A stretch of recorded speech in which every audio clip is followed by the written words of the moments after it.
If only the trees could talk. At almost 200 years old, it's known as the sporting capital of the South. It had the first textile mill in the South. It became popular for the social elite, had the first locomotive railroad. It was a health resort to escape disease, and the ideal place for equestrian life, golf, and other recreation. There aren't very many cities that have a unique history like Aiken, South Carolina. So let's take a few minutes and travel back in time and find out how this town became such a hidden gem. Welcome back to the channel where we have all the content you need about living in South Carolina. I'm Lindsey Vance, realtor with the Living in South Carolina team at Real Broker. If you're ever considering a move, our team's here to help. And don't forget to hit that subscribe button so you don't miss out on our future videos. There's so much rich history here that the Aiken County Historical Museum created a tour just for you. It's called the Pastport to Aiken. There are 15 historical places for you to visit throughout Aiken County. You can pick up one of these booklets at the Aiken County Historical Museum or at the Visitors Center. Go to each place, get your booklet stamped, and then take it back to the museum for a prize. This is a really cool thing to check off your bucket list if you just moved here or if you already live in the area. Hearing about this passport idea made me realize how much of Aiken County I have not explored. In fact, I haven't even covered half of this list, so I'm really excited to check everything out. Aiken was really just a crossroads in the early 1800s. Then it was America's effort to build the very first locomotive-powered railroad. At that time, it was the longest railroad in the country, running from Charleston, South Carolina to Hamburg, South Carolina, just around the Savannah River at Augusta, Georgia. The same engineer that supervised the railroad project also designed a plat to plan out downtown Aiken. It was created in a checkerboard-like pattern, with our streets running north and south, and the avenues that are named after counties in South Carolina running east and west. Now, as it exists today, our wide streets and parkways are filled with natural greenery and flowering trees.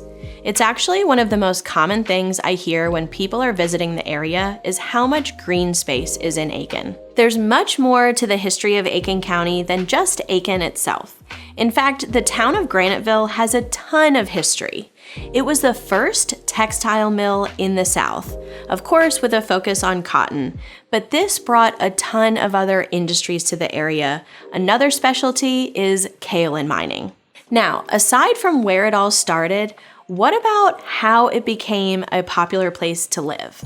Aiken was recognized as a health resort to escape disease outbreaks in the US, mostly for wealthy people coming from the northern states. Some health experts actually had a theory that the dry, pine-scented air was good for breathing ailments, as well as fresh water of Coker Springs, which you can find right in downtown Aiken. As the years went on and Aiken became more of a popular destination, many of the winter residents brought that wealth and culture to Aiken, which also brought more activities and equestrian life. The first equestrian activities seen in Aiken were polo and fox hunting. Now the events are truly endless.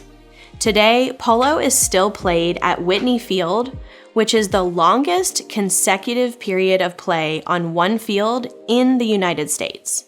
Now, it's not all horses, of course. Golf easily became the rival for the favorite sport. Places like Palmetto Golf Club and Aiken Golf Club are some of the oldest courses in the United States. Golf life is definitely popular in the Aiken area, especially with Augusta National just 18 miles away. The Masters Golf Tournament brings a ton of economic opportunities to the area. You may have heard of the Winter Colony. This is in the late 1800s in Aiken and also known as the Gold Era, when families like the Hitchcocks and the Roosevelts began to lure some friends from the northern states down to this so-called resort town. And you heard it right, this is the same Hitchcock family that founded the Hitchcock Woods. This is the largest privately owned urban forest in the United States. It's right in the middle of downtown with more than 2,100 acres and 70 miles to explore.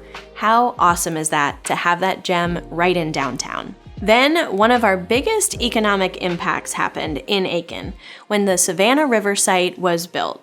It covers more than 300 square miles, which means an entire town had to get relocated. It was called Ellenton, and now the new town is called New Ellenton. Savannah River site is one of our biggest employers and drivers for job relocation. They employ more than 12,000 people. It wasn't long after word got out about this sweet southern town that it began to develop. Word of mouth is what helped the rest of this town get established, with manufacturing, retail, education, medical, churches, and more. So Aiken was named as the South's best small town, but not just because it's a great place to live, but because of that modern vibe mixed with that historic charm really makes this place unlike any other. Let me know if you decide to get your Pastport to Aiken, and if you want to know some other things to do in the area, definitely reach out to us. We have a ton of local resources. We're always here to answer your questions, so if you're considering a move to or from the state, we'd love to help. Now until next time, I'm Lindsey Vance, and this is Living in South Carolina.